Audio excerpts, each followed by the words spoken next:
যোৱা মাৰ্চ মাহত 12খনকৈ মুভি থিয়েটাৰত আহিছিল। তাৰে কোনকেইখন আপুনি চালে বা কোনকেইখন চোৱা নাই মই কোৱাৰ পিছত আপুনি কমেণ্ট কৰি জনাব। প্ৰথমখন আছিল 3 মাৰ্চত গ্ৰেড 3 ৰকি ফ্ৰেঞ্চাইজিৰ 9 নম্বৰ চিনেমা এইখনত চিলভেষ্টাৰ নাই বাৰু। মাইকেল বি জৰ্ডানে এইখন নিজে ডাইৰেক্ট কৰিছে আৰু নিজে এক্টিং কৰিছে। তাৰে পিছত 8 মাৰ্চৰ পৰা 10 মাৰ্চৰ ভিতৰত 3খনকৈ মুভি ৰিলিজ হৈছিল। প্ৰথমখন আছিল বলিউডৰ ৰোমান্টিক ড্ৰামা ফিল্ম তু ঝুঠি মে মক্কাৰ। তাৰে পিছত হলিউডৰ মিষ্ট্ৰি ছায়েন্স ফিকশ্যন ফিল্ম 65 আৰু তাৰপিছত আৰু এখন হলিউডৰ ফিল্ম স্ক্ৰীম 6। তাৰে পিছত 17 মাৰ্চত একেলগে 4খন চিনেমা আহিছিল। প্ৰথমখন ছুপাৰ হিৰো ফ্ৰেঞ্চাইজিৰ পৰা ডিচিৰ এনাউন্সমেণ্টৰ পিছত শ্বাজাম 2 এটলিষ্ট ভাল হৈছিল। ব্লেক এডামতকৈতো বহুত বেছি ভাল হৈছিল আৰু লাষ্টত এটা ধুনীয়া কেমিঅ আছে। যদি আপুনি চাইছে নিশ্চয় গম পাইছে কাৰ কথা কৈছোঁ। আজি চোৱা নাই আপুনি চাব পাৰে।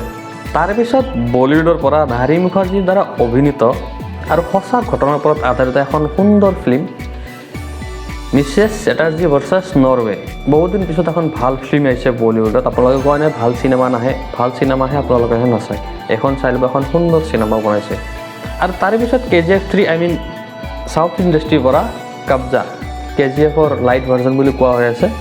আৰু শেষত আহিছিল 4 নম্বৰখন কপিল শৰ্মাৰ জুৱেগেটো।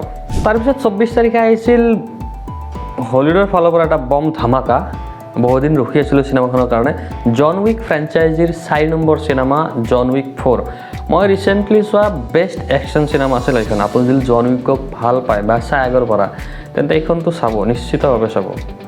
একশ্যনৰ অলপো কমি নাই আৰু one of the best action cinema recently চোৱা মই। তামিল, তেলেগু, হিন্দী চব ভাষাতে ডাব কৰা হৈছে চিনেমাখন। আপুনি যিটো ভাষাত কমফৰ্টেবল ফিল কৰে চাই ল'ব পাৰে।